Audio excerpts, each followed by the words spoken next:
जय हिंद मेरे जवान। यह आवाज़ है सहरसा जीएस रिसर्च सेंटर से पंकज मिश्रा की। हम आज बात करने जा रहे हैं विश्व बैंक की। विश्व बैंक से संबंधित वीडियो बनाने से पहले जब हम कुछ समय के लिए छत पर गए तो ऐसा लगा कि सारी दुनिया गहरी नींद में सो रही है। इस तरह के वातावरण में हम आपके लिए वीडियो बना रहे हैं, लेकिन हम बात करने जा रहे हैं विश्व बैंक की। सुने, जुलाई 1944 ईस्वी में अमेरिका की धरती पर जो सम्मेलन हुई थी उसे हम ब्रेटन वुड्स सम्मेलन के नाम से जानते हैं। ब्रेटन वुड्स सम्मेलन के तहत विश्व बैंक एवं अंतर्राष्ट्रीय मुद्रा कोष की स्थापना हुई थी। इस प्रकार विश्व बैंक एवं अंतर्राष्ट्रीय मुद्रा कोष की स्थापना साथ साथ हुई थी।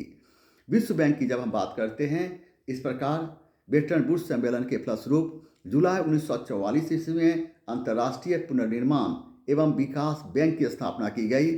इस प्रकार अंतर्राष्ट्रीय पुनर्निर्माण एवं विकास बैंक का नाम बदलकर जुलाई 1945 ईस्वी में विश्व बैंक कर दिया गया।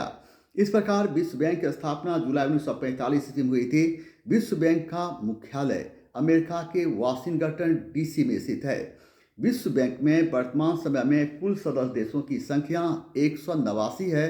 इस प्रकार विश्व बैंक के नवीनतम सदस्य देश के रूप में नॉर्वे जैसे देश को शामिल किया जा सकता है। विश्व बैंक का पहला अध्यक्ष यूजीन मेयर थे। वर्तमान समय में विश्व बैंक का अध्यक्ष डेविड मालपस हैं। इस प्रकार डेविड मालपस अमेरिका के रहने वाले हैं। विश्व बैंक का अध्यक्ष हमेशा से अमेरिका का या अमेरिका द्वारा मनोनीत ही कोई व्यक्ति होता है। तो विश्व बैंक का अध्यक्ष अमेरिका का या अमेरिका द्वारा मनोनीत कोई व्यक्ति इसलिए होता है क्योंकि विश्व बैंक में अमेरिका की शेयर सबसे अधिक है। इसलिए विश्व बैंक का अध्यक्ष अमेरिका का या अमेरिका द्वारा कोई मनोनीत व्यक्ति होता है। विश्व बैंक में दो तरह के सदस्य होते हैं, समान सदस्य एवं मौलिक सदस्य। मौलिक सदस्य देश उसे कहा गया जो देश 31 दिसंबर 1945 तक विश्व बैंक की सदस्यता ग्रहण कर लिया था। ऐसे देश को मौलिक सदस्य देश कहा गया। तो दो देश 31 दिसंबर 1945 के बाद विश्व बैंक की सदस्यता ग्रहण की, वैसे देश को समान देश कहा गया। विश्व बैंक अपने सदस्य देश को अपने कोष से 20% तक ऋण दे सकता है। विश्व बैंक से कोई देश जिस रूप में ऋण लेता है उसी रूप में उसे ऋण का भुगतान करना होता है। अगर कोई देश विश्व बैंक से डॉलर के रूप में ऋण ले रहा है तो उस ऋण का भुगतान डॉलर के रूप में करेगा। अगर कोई देश विश्व बैंक से स्वर्ण के रूप में ऋण ले रहा है तो उसे अपना ऋण का भुगतान स्वर्ण के रूप में करना होगा। जहाँ तक विश्व बैंक की बात है, कोई देश विश्व बैंक से ऋण लेने के बाद विश्व बैंक की सदस्यता त्याग देता है तो सदस्यता त्याग करने के बाद भी उसे विश्व बैंक के ऋण का भुगतान करना होगा। जहाँ तक विश्व बैंक की जब हम बात करते हैं तो भारत विश्व बैंक एवं अंतर्राष्ट्रीय मुद्रा कोष दोनों के संस्थापक देशों में से एक है।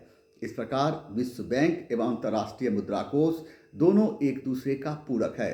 अगर कोई देश अंतर्राष्ट्रीय मुद्रा कोष की सदस्यता ग्रहण करता है तो उसे विश्व बैंक की सदस्यता अपने आप मिल जाती है।